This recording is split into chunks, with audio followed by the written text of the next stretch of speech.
Hello, fearless listeners and viewers. Welcome to the Diaries of Badass Bosses podcast. I'm Joyner-Platt. And I am Tigz. And we are back for season 2. Welcome. We're going to dive deep into the lives of extraordinary individuals who redefine what it means to be a boss. That's right. This season we have lined up a stellar cast of guests who have shattered glass ceilings, forged their own paths, and inspired change in their respective fields. I mean, we're not talking about traditional CEOs here. Our guests include entrepreneurs from a wide range of industries, making waves, challenging the status quo, and sharing their stories behind their journeys. So whether you're a seasoned entrepreneur, a budding leader, or simply someone who loves hearing about tales of triumph over adversity, then you're in the right place. This is where stories of badass bosses come to life. And as always, we are joined by our incredible producer, Connor Wells, who always makes sure every episode is an auditory masterpiece. Thank you, Penny and Tigz. I am thrilled to be back for another incredible series of inspiring stories and unforgettable moments. Get ready for an absolutely incredible ride. So stay tuned as we embark on this journey to explore the lives, dreams, and fearless endeavors of some of the most badass bosses out there. Buckle up, because season 2 of Diaries of Badass Bosses is about to begin. Hello and welcome to Diaries of Badass Bosses podcast. I'm Penny. And I'm Tigz. And we're excited to be bringing you another great episode of the podcast with such an exciting guest today. This one's particularly close to our hearts because you work with her in a mentoring capacity. And she's one of my personal branding clients as well. So definitely got lots to talk about today. But beforehand... Yeah, I kind of just want to talk about the solopreneur out there because there's a lot of you and a lot of people make that decision to be a solopreneur and work just by themselves, not necessarily surround themselves by a team or grow to that capacity. Does that mean that as a business, they're seen as not as successful as those with a team? It's a really interesting one because, I mean, personally, as a creative, a lot of people who book me specifically, and it comes up time and time again, they specifically want me to be their photographer. So, you know, in terms of the creative things, I can't outsource me as a photographer. So I would have to look in other ways to expand my network. Whereas in your industry, potentially it would be a little bit easier to... I don't know, because ultimately it's about relationships. So when it comes to PR, ultimately it's those relationships that you have with the journalist. And so it can kind of go in two ways. It's great to have a team around you to be able to share the workload. But in my opinion, I actually think solopreneurs should be applauded because if anything, they actually have to wear multiple hats. You know, they are the customer service, they are the finance team, they are the marketeer, as well as doing actually what their business entails and what skill they have. So this guest that we have today has actually spent a lot of time ensuring that she's leveling up her business. She's chosen to be a solopreneur, and that is what I applaud. But she's spent that time upskilling constantly, and I love that. I know, and I believe it's a 5-year anniversary of the business as well. So a huge level up has happened, and I can't wait to delve into this today.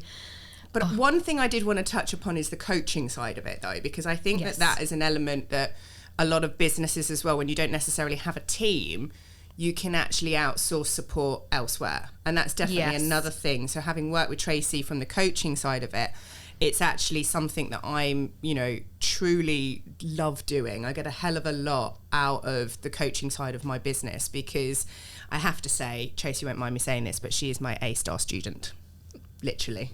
She's amazing. She is amazing. Well, let's introduce her then. So I am absolutely delighted to welcome our guest today, Tracy Fishburn of Tracy's Treasured Keepsakes. Welcome. Thank you, ladies. Oh my gosh, sitting there listening to that, I was like, oh my gosh.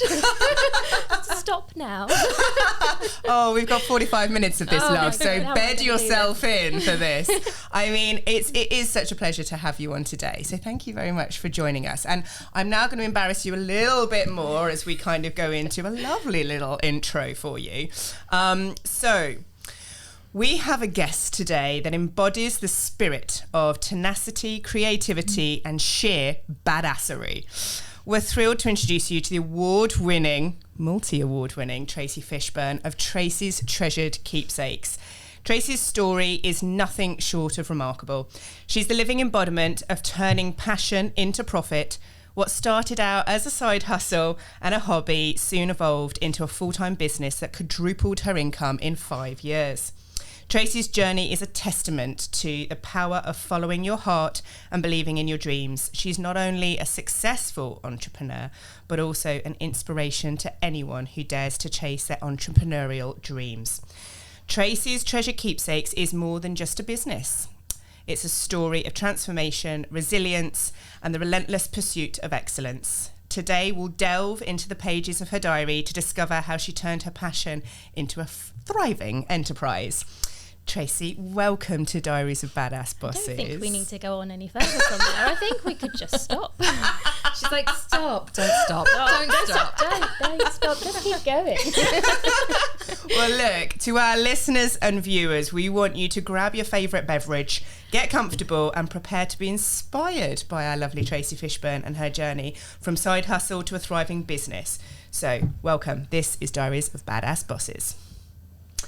So, give it us. What is Tracy's Treasured Keepsakes to anyone that doesn't know?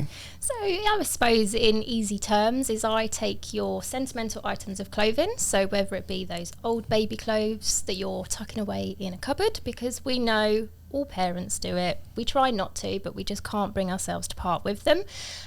Or it could be your school uniform, work uniform, or even clothes that did belong to a loved one. They've got special memories tied up in those clothes, and it's a shame to sort of have them tucked away in a wardrobe. So I actually enable you to have them out on display in a different form. So whether it be bears, cushions, or even a quilted blanket to go on your bed, it's just nice to be able to get those memories out and see them every day. For those of you that actually are viewing on YouTube, Tracy actually has brought with her today an elephant, which I have to say I'm desperately in love with. It's stunning, isn't it? Yeah, absolutely beautiful. For those of you that are listening, I'm going to try and describe how stunning this beautiful elephant is. So he's been made with, is it baby clothes? Yep, so this one is actually my youngest daughter's, and it's her old baby clothes. So it's a selection of the first one she ever wore in hospital, the one that she came home in, and just those favourite ones that I just always dressed her in. And it's personalised as well. Yeah, so it has her little name and her date of birth on there as well, just to make it that little bit extra special. And I mean, it's just over the table from me now, but the fabric looks so soft. It's absolutely stunning. So for those who can't see it, it's an ivory coloured soft elephant bear with buttons on the arms, on the joints to attach the limbs, and you've got embroidery on the bottoms of the feet, which has your daughter's name, and I'm gonna guess a special date on there as well. Yep, so that'll be her date of birth. Yes, she did just say that. Oh, missed that. I was wondering if I didn't say it. And it's got a pink ribbon around the neck as well, with beautiful floral patterns all over and stars across the face and trunk. It is an absolute masterpiece, and something that would be so lovely to have on a shelf, sort of well, that's it. They're not a toy, are they? That's important to say. So these are absolutely, they are for keepsake purposes. They're allowing you to be able to keep hold of those memories that are attached, so it displays nicely on the shelf. The children will want to play with them, but it will just terrorize you to see them playing with it like that. So they are just to display and enjoy.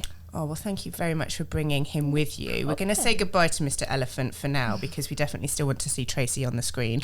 Yeah. So let's dive in to your early beginnings. So take us through the story. What inspired you to start this? Because it was originally a side hustle, right? It was, yeah. So I always say it kind of happened purely by accident. I didn't set out to start a business. It was by no means something I was going, I've got a bit of spare time, what would I like to do? I was on maternity leave. My Harriet was 6 weeks old. and as if you think my life was filled with craziness at that point anyway, I thought I'd include in a little project to go through maternity leave. And I was looking for someone to create a keepsake from Elizabeth's clothes. She was, at that point, she was 5. I was ready to part with her old baby clothes, but I just couldn't find anyone local to do it. And it was only as I was trawling through the internet that I saw a sewing pattern. I had a sewing machine gathering dust in the corner of the wardrobe, so I thought, you know what, it would just be nice, just something to keep me occupied while Harriet was sleeping. But it didn't take me all of maternity leave. I think it took me 2 weeks. And it was when I finished it that my husband said, you need to do that as a business. Like, that would be amazing. People would love it. And me being me, I was like, no one would want this. Why would they want me to make this for them? But no, he literally said no. He said, well, you wanted it. There's clearly a market out there for it, so you should give it a go. So I just literally put a picture on Facebook and went, look what I've been doing while Harriet's sleeping, and literally went nuts. I had so many people asking me if I could make something for them, and I hadn't even at that point decided if the business was gonna happen. So I suppose it probably really gave me that nudge to just take the leap of faith and go for it. And I mean, that talent was there from the very beginning, because on our personal branding shoot that we did probably about a month ago now, I actually got to see the first ever bear. And the talent honestly was there from bear one. Wow. So it's not really surprising at all that this has ended up being your full-time craft. So many entrepreneurs do have a pivotal moment when they decide to turn their side hustle into a full-time venture. Where was that moment for you? Where was your light bulb that you woke up and went, actually, no, I can 100% do this. I'm going to jump on it. I suppose it's really I don't think I can actually say at what point I went, this is going to be a business for me. The decision was to just do it as a hobby while on maternity leave, and then it allowed me to go back to work part-time.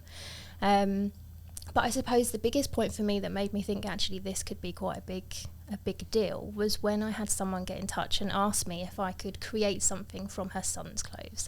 He had passed away at just the age of 21. So obviously that was quite traumatic for them, and she just wanted someone local that could create something from his clothes for her and her family. Now this was very early on. This was before I had even launched properly as the business, and at that point I was only thinking baby clothes. I had a newborn, that's all I could see. But yeah, she trusted me enough to be able to create something for her, and for me that was amazing. But when it come to giving them back to her, she just literally, she was crying, and hopefully good tears, but it was just, I could see how much it meant to her and how special they were going to be for her family. And I knew at that point the memorial keepsakes was going to be, they were going to be what my business was about and where my passion was. So it just kind of carried on growing, and it was during lockdown. The plan was, when we moved house, that I was always going to go full-time with the business. It was busy enough that I could stop my part-time job. But obviously the pandemic hit, and I was going, it would be crazy to give up a stable income to focus on the business. So I carried on for a couple more months, and I was like, it's not going anywhere. I'm not enjoying work anymore. I really just want to focus on the business. So yeah, July 2020, I took that leap and went for it. And it's such an exciting time. I mean, for me, it's quite a long time. It's 14 years for me in business now, but I still remember that day that I'm like, screw this, I'm handing in my notice, I'm going, and I'm going to go and make money purely out of my creativity and my art. And you've just celebrated your first year of the platform. Yeah, it's a tricky one with mine, because yes, it's 1 year of the platform, but I've actually been working on my own for 3 years, and effectively was pushed to do that. So there was no pivotal moment other than a redundancy. So it's not quite the wonderful, inspiring story that you had, but I suppose everybody has somewhere. But it's one of the reasons you chose and choose to be a solopreneur, isn't it? Because of that very feeling, and that what you do for people is they want you. They want Absolutely. to connect with you, and trust you? Yeah, so I mean, it's quite a big thing to trust someone with these special items of clothing. You can only cut them once. There's no, oh, well, I'll give it a go and see what happens. So it's quite a big thing to, one, just send them to someone that you found on the internet, or just to go up to hand them over to a complete stranger. So I feel like my customers, they feel like they know me, and that's so through my social media. I'll always try to share as much of me as possible so that they can get to know me and learn to trust me. But yeah, it's quite a big thing. And building a business from the ground up is no small feat. So what is it that you faced along the way of obviously building a business when you decided that's it, I'm doing it, I'm going in? What challenges have you faced along the way? Oh my gosh, I have had so many challenges, so many. I can't even count them. I think the biggest thing for me is I'm fine with the sewing aspect. I'm all about the creative. But when it comes to actually running a business, I had no idea. You have no idea what's involved in how you can even grow or develop a business. So I was kind of just trying to muddle my way through it. And to be honest, I'm a little bit surprised I got as far as I did. If I'm completely honest. I mean, it didn't put you off, let's put it that way. No, but I think it got to a point where I was thinking there's got to be more that I can do. There's got to be more ways of how I can help more people. And ultimately, that's how I always see it, is that I absolutely love my job. I don't see it as a job, but it's just that I can help so many different people. And I just want to share what I do more so that I can touch as many people as I can. Not sure that sounds right. Just some dodgy innuendo there. Emotionally. And in the first 5 years of running Tracy's Treasured Keepsakes, that is a mouthful, I've always said that, you actually did quadruple your income, which this is something that we love talking about quite a lot. So can you walk us through kind of some of the strategies and decisions that contributed to that success? So, I mean, ultimately, obviously this started as a hobby, so it was going to be how much time I could allow it in the first place. And then it was initially just on Facebook. That was all I would focus on. So then it was, what other social media platforms could I focus on as well? But it was probably last year when I went, this is where I need to do with that little bit more. And it was where I started to ask for help. Thank you, Penny. Now, just for anyone that doesn't know, I've been working with Tracy for a year now. But yeah, it has been, gosh, it's over a year actually. Yeah. So we're actually... you two. But yeah, so it was just about seeing what else we can... So we, it's almost it as is if we a are we. a team. It's always been a we, yeah. What else we can do to help develop it that little bit more. And how has mentoring, what has mentoring done for you? Like, how has it shaped the past year? What's changed?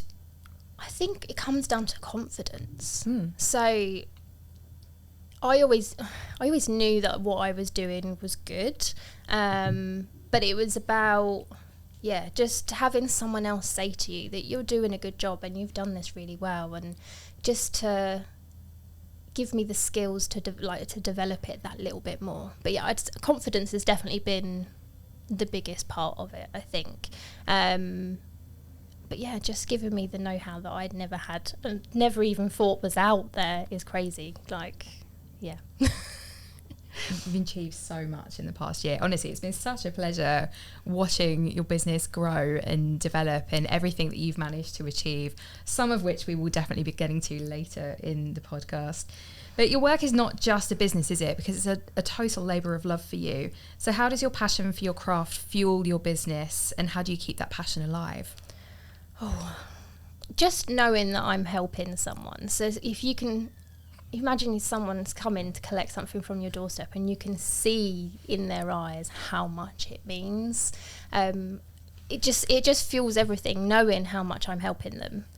And knowing that especially the memorial side of it, it's knowing that I've helped them at any point of their grief journey. And yeah, I don't know what else more to say about it, but it's hard to put in words how that feels. And I can see what it means to you, and some of the messages that I get from people. Like I had one the other month that said that she was missing her husband so much, and she had her keepsake and it had arrived and she loved it anyway, but then when it was the next morning, they always said that they always like to have a little bit of a cuddle in the morning before they got the day started, and that's something that she was really missing. But she was able to hug her meerkat that I'd created for her. Well, it's funny, Tigz, that you do say that, because one of the exercises that we've done over the year is obviously case studies and pulling those case studies together. And when we were doing that, I literally, every time Tracy has put one together and I've gone through it and read it, I have been in tears. Like, it literally is that emotional. You do connect, because everyone has family. Everyone can understand exactly the importance of items that somebody that you love, you know, whether it is your child, you know, whether it is someone that has passed, but you connect to anybody and everyone. There's always going to be a need for what you do. And I think, you know, the stories and the case studies that you have are just, I can see why you do what you do every day. Yeah, it's a really, like, for someone to say that they've got really great satisfaction for what they do, like, you can't put into words that. I wish I could bottle it up and pass it on to people, because it just feels so amazing. And it's that's what I've done. Just from me sitting at my sewing machine, I've done, I've made someone so happy. It's building a bit of a legacy, really, because these memories that you're taking clothes and precious fabrics and turning them into something that, you know, lives longer than the memories that were attached to them in the first place. But also, these are potentially items that will outlive your time on the planet as well. So you've got this creative legacy that's going to keep going beyond your years and continue to be maybe passed down through generations. And that's that. I love the idea that it won't just stay for the person that it was originally intended for. It will get passed on through the family. So yes, although Tracy's Treasure Keepsakes is a mouthful, and I know that whenever I call people and go, "Hi, it's Tracy from Tracy's Treasure Keepsakes," I'm like, I'd really picked the worst name. But people know me for that now, so exactly. That it's stuck, and there's nothing I can do about it.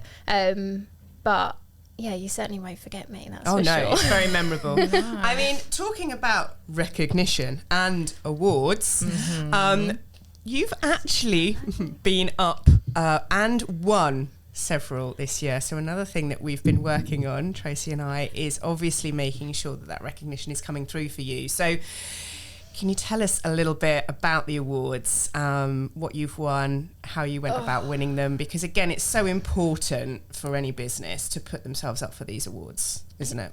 It's scary as well. It's not just it's quite a scary concept. So there's so many different types of awards out there. And for me, I'd said that I would love to win an award just to have that credibility. There are so many keepsake makers out there. It isn't just me, and I know I'm not the only one that does it. But I kind of think my work, I would hope my work speaks for itself, but sometimes people do look for that little bit of extra something, don't they? So it was one of the things that I wanted to set out to do. Never did I imagine that within so soon after making that decision, that I would be a multi-award winning business. Woo! Which is like absolutely bizarre. But yeah, so the first one was a local awards back in July, which was the Biz for Biz Awards. I had actually been a finalist last year, so I'd had a little bit of a dabble in awards last year, and I did make the finals, but unfortunately did not come home with a shiny award. But that didn't deter me. I think I was even more determined to come home with something. So the Biz for Biz was in July, and I was up for 2 different categories. I was up for New Business of the Year. Make sure I got the right one.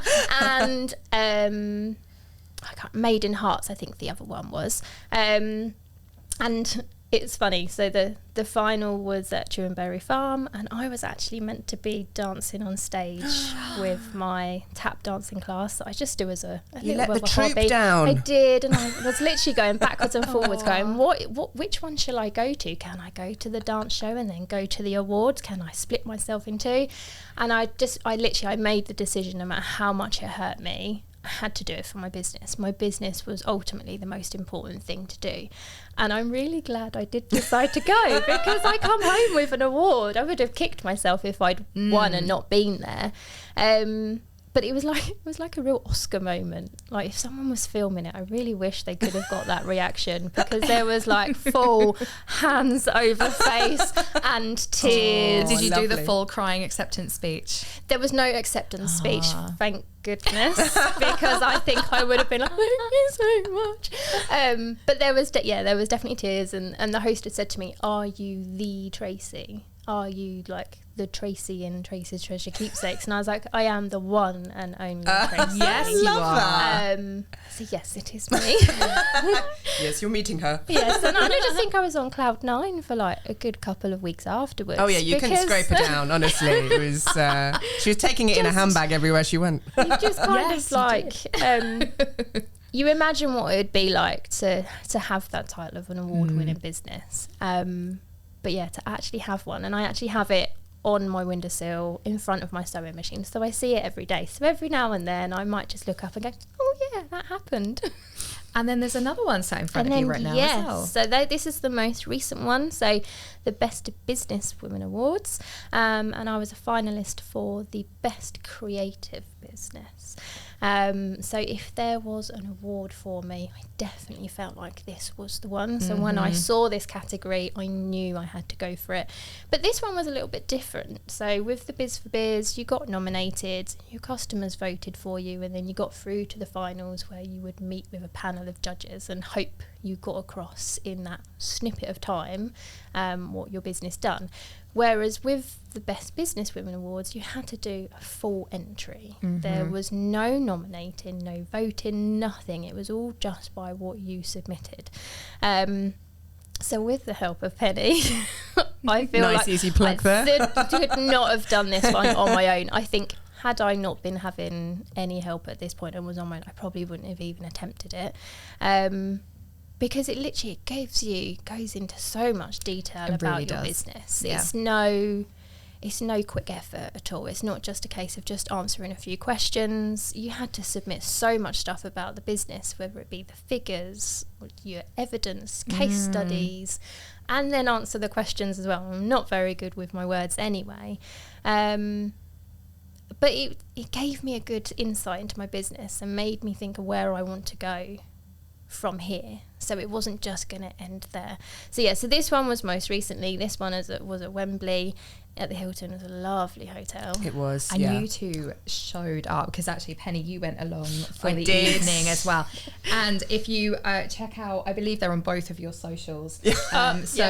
Tracy's Treasure Keepsakes. It really is a mouthful. Yep, sorry. And the platform. There are some beautiful photos of these two rocking excellent evening. We got our glad rags on for the Yes. evening. But I mean, the one thing with this is they are national. I mean, that's what's so special about this. It is a national award. You were up for one of the most competitive categories as well, because it was so broad. Yep. Creative business, it literally did have kind of everyone and everything in it. So that's where for even getting to the finals was huge. And that's what I think, finding out that you got into the finals was such a massive, massive deal for you, wasn't it? Yeah, it just kind of meant that all the hard work that I'd put in, and it showed what the business meant and how it helped other people as well. So yeah, to get to the final felt amazing.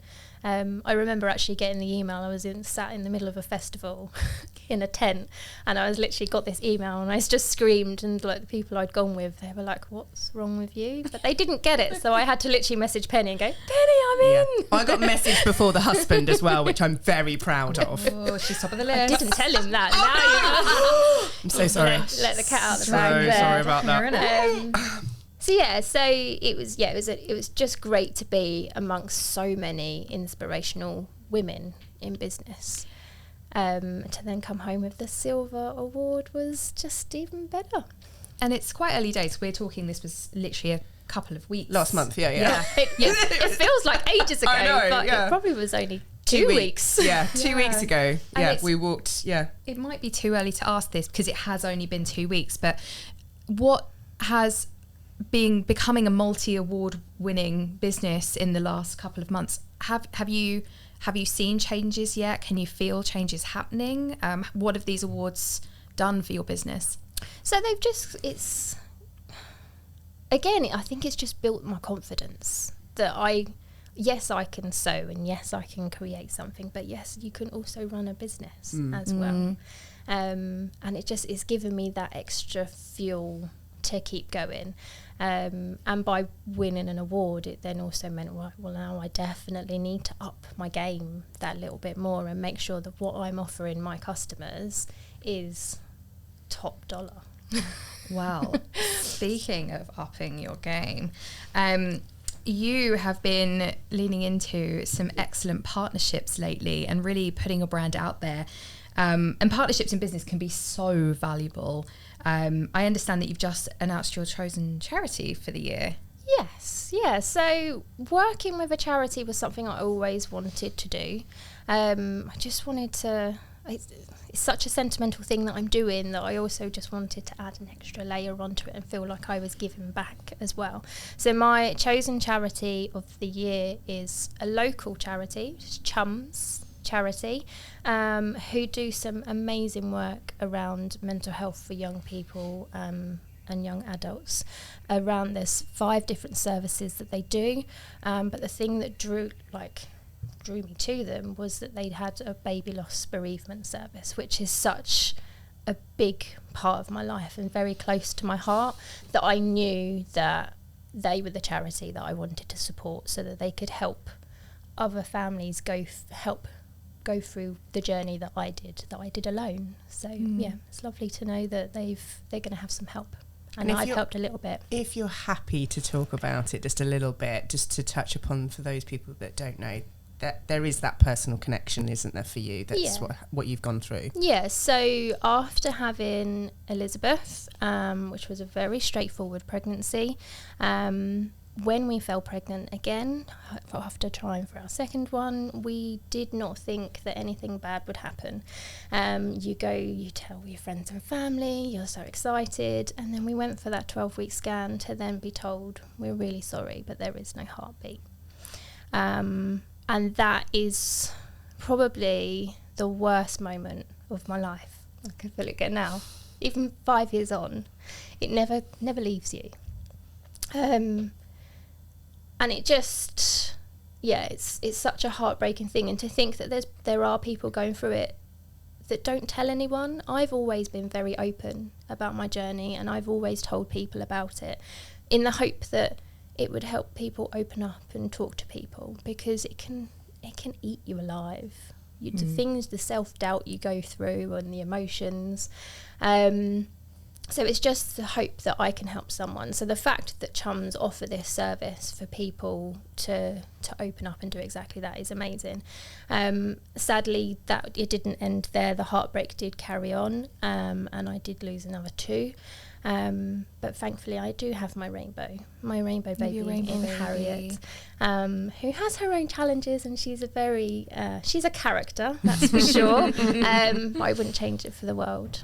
Oh, well, thank you for sharing that, because I know that's really special. And anyone out there as well that is listening or watching, there are certainly a lot of places where you can reach out and talk to someone, and it's something that, we would encourage that you get that support as well. Absolutely.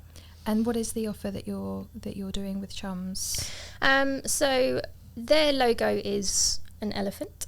So therefore my elephant was a given which one I was going to be adding a donation to. So for every elephant keepsake that is ordered, whether it be from baby clothes or ones made from a loved one, any kind of elephant that I'm creating, 10% of it will be donated to the charity. And it may seem like pennies to start with, but I am really hoping that I can generate enough for them that really makes a difference. It's wonderful. Yeah, really it's good. incredible. Every little counts. It does. Absolutely. So we're going to go a little bit into balancing life and business, because I think we're all a bit guilty of probably not doing that enough. So can you give us any kind of tips about how you manage to balance your family and your work life? Well, if you had any tips, that would be amazing, because I'm not sure. For me, I have a look every week to see what my workload is, what I've got from the business, what I've got from the girls, because they come with their own clubs, school runs and everything like that. Great social lives, don't they? I don't know when. That's why I don't have a social life, I Yeah, think, they're better because than ours. it's so hard to squeeze it in. But it's just about trying to get the right balance and knowing what I can achieve and be really kind on myself, I guess, because I didn't, sort of a few years back, I'd be struggling and stressing, going, oh, I'm never going to get all of this done. But it's about looking back and going, actually, you can only achieve what you can. So it's just about being kind and knowing you can only do so much.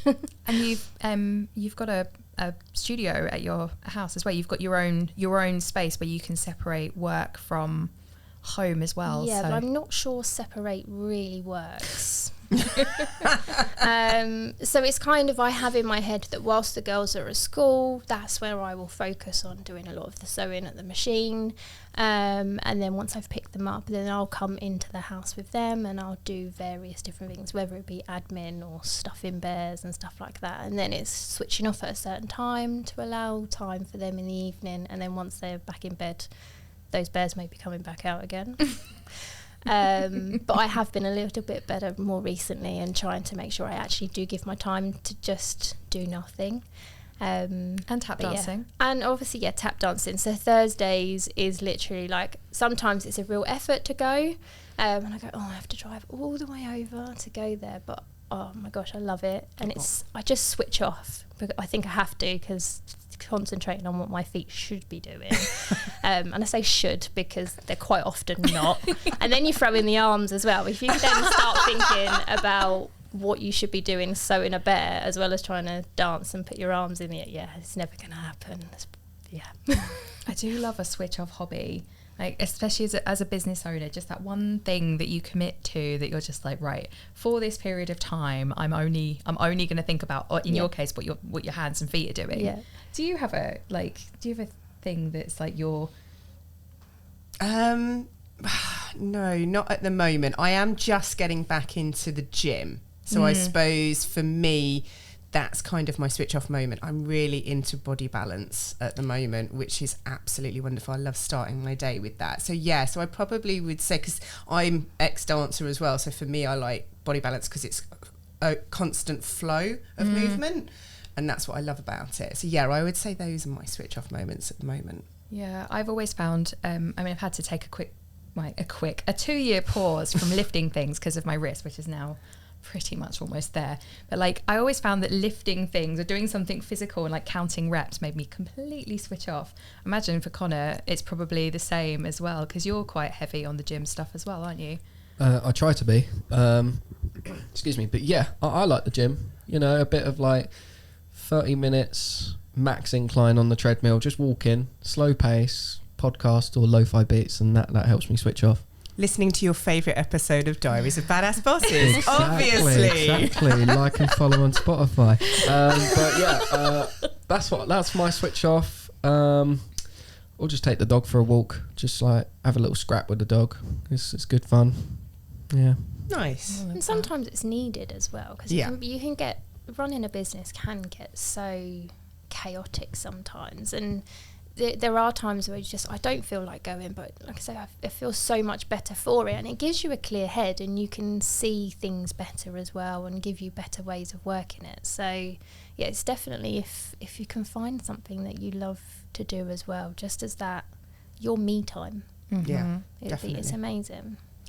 Which is excellent entrepreneurial advice. And I'm sure there's some other nuggets of entrepreneurial advice in there as well, because you've been running your business now for it's 5 years that you've just celebrated. Over 5 years now, yeah. What piece of advice has been the most helpful to you during that journey that you'd love to share with others? I think it's not being afraid to ask for help. Like we've said, I've chosen to work on my own, but that doesn't mean that I can't ask people to help me in certain areas, rather than sitting there and trying to struggle or not trying to struggle, but trying not to struggle with it. It's about asking for that help that you need to help you to get through that hurdle. But yeah, there's so many people out there that have got the knowledge and know-how that can make it so much easier for you and save you time, because you're trying to figure out how you actually do something. So if you ask for help, they can just literally come in and you've halved it, and you can carry on with the stuff that you love doing even more, rather than the thing you hate. Absolutely. Make you accountable as well. I think that's something that Tigz and I have been working on as well. Yes. Tigz will have a website soon. I'm making her very accountable. I'm not sure when this is going to happen. I always hear about this website. Oh my gosh, the guns are out. So it is actually happening. And I will say that's thanks to Penny, because I turned around to you 3 weeks ago. Yeah. And I said, how can I help? And I just said, I need someone to hold me accountable. Like, I know I have to do the work and you're not going to do the work for me, but I just need someone to sit on me and go, it's Friday, what have you done this week? I'm very good at cracking a whip. Tracy is very, she's got proof. She's got the scars. It's almost like I go, what's my homework for this week? When's my homework due? And very soon we're shooting some videos for your website, aren't we? Yes, yeah, you'll be so proud. I've actually, so later this month, I've already spoken to Connor about shooting all the video for my website, for all like the landing pages and stuff. So it is happening. It's just a very big website, but Penny is my proof. There are actual existing pages that look phenomenal. It is going to happen. Very soon. Coming soon to a website near you. Honestly, if we get to episode 10 and I'm like, and you're like, Tigz, well, that's what I mean. I'm sure with all the episodes I've listened to, there's always the website being mentioned. It's always so. I feel like there should be some sort of forfeit if it isn't done by episode 10. Okay. I am definitely coming up with a forfeit. Oh my gosh. Right. The pressure. Okay. Definitely. Right. Next episode, I'm going to have to think about what the forfeit's going to be. And also, you don't have long as well. Just saying, if you've got to finish this by the end of season 2, you've actually only got just over a month. I know. So, I've just realised that. You scared? Yeah. Yeah, I am. I'm absolutely petrified. Yeah, brilliant. I'm loving it. Right, Connor, you and I are going to definitely converse about what this forfeit's going to be. We'll brainstorm something. And for those of you listening and watching, we will stay tuned for what that forfeit's going to be in the next episode. Or actually, do you know what? I've got an even better idea. Why don't we ask our viewers and listeners? Right, I want you all go to our social media. I want to hear what you think Tigz's forfeit should be. Go in the YouTube comments, the Spotify comments. Yeah, put all the comments there. I want to know what she should be doing. That's what I'm doing tonight, Tracy. She's doing a website. Sorry. I feel like I triggered that one. So absolute instigator. But you will have an amazing website. So it's all good. Yeah. It'll be that worth push it. you needed. Yeah, definitely. My God, you know when I said about needing accountability, if I haven't just got it tenfold. And for any of you watching in the future, like 2025, if this website doesn't exist, then poor you, Tigz. That's all I can say. Right, let's get back to Tracy. Tracy does have a website, just saying. So talk to us. Come on, what is the future looking like for Tracy's Treasure Keepsakes? Oh, I don't really know. Just to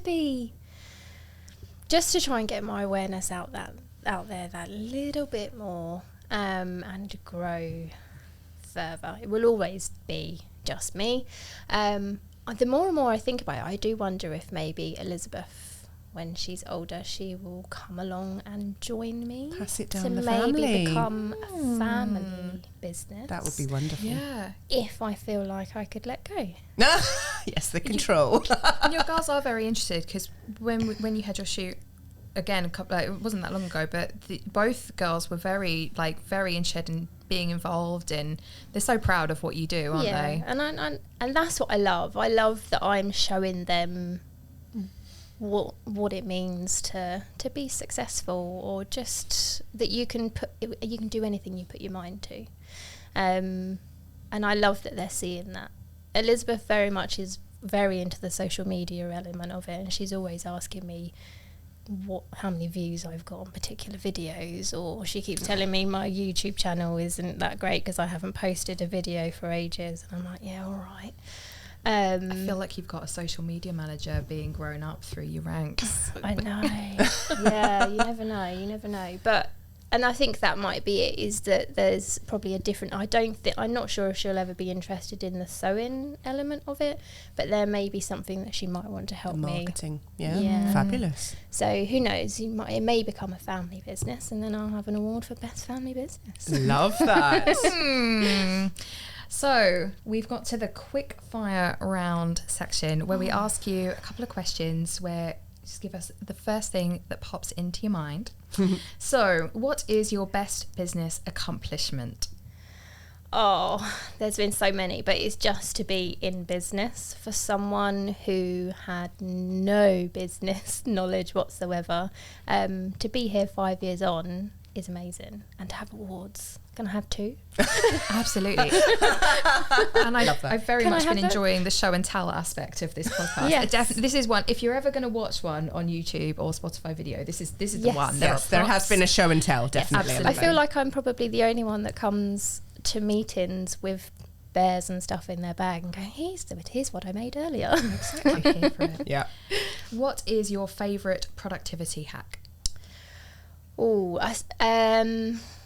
It would be to bulk together tasks, I think. It's probably not explained very well. So I have multiple orders on the go each week, and so I try to make sure that I do set things, so each of them I have to prepare them all, so I'll prepare all of them together and then I'll sew all of them together, so it's not so I'm swapping and changing. Sometimes my brain does kick in and it does make me go all over the place in my sewing room. Have you ever amalgamated 2 at the same time by accident? No. Although my dad's always said to me, so my dad does come around sometimes and he helps to cut some stuff out for me, Good old dad. over good old supervision, watching like a hawk. But he always says to me, like, how do you know whose clothes belong to who? And I was like, well, one, they're named, you just don't see that element of it. But I also remember, that's probably one thing my brain does, is it does remember whose clothes are whose. So, I've never mixed the 2 together. But I am also very organised. Tigz will have seen, would have seen my room, and it's gone up a level as well with organisation. Love that. Bought a few storage boxes and things like that, so they all have their own home. So it's just about bulking, going back to your actual question, bulking together your tasks. Brilliant. So that you're not flitting and doing half jobs. And my favourite one, what's one thing that the internet doesn't know about you yet? I don't know. Quite open with my stuff on social media. I suppose the only thing that is probably from like my childhood, because social media wasn't there then, I was actually at a children's summit representing Great Britain at Disneyland Paris. Oh wow, that's so cool. So it was our whole class won some sort of competition. Can't remember what it was that we done, but yeah, we got to represent Great Britain and on a 4-day summit. Wow. Lovely. Yeah. Love that. Very nice. Well, Tracy, your journey is truly inspiring. I've always said that about you, and we're really grateful that you were able to join us today. So before we wrap up, is there one final piece of wisdom that you want to share with our listeners and viewers today? It would probably be just take that leap. Don't hesitate as to whether it's the right thing to do. What happens if you fail? You don't know until you try. I don't think I would necessarily be here if I took that leap of faith 5 years ago, and posted that picture on Facebook. So yeah, if you're on the fence as to whether to start a business or just do something that you feel like you're going to love, just do it. Oh, well, congratulations on all your success this year. Thank you. And I know there's still a hell of a lot in the pipeline. I have the inside information on this. I want to know. Tell me everything. Let's just look out for your national newspapers in the coming weeks. That's all I will say. But yes, it has been an absolute delight. So thank you so much for joining Tigz, I and Connor today. It's been really interesting finding out what that journey of a solopreneur can look like. So for any of you that want to find out a little bit more information about things that we've talked about today, so specifically like the coaching and the mentoring side of it, it's part of each of our businesses. Actually, we all do it, so you can actually find out a little bit more from the platform, so the-platform.com, and also at www.tigzrice.com. And Connor, you can find him at connorwells.com.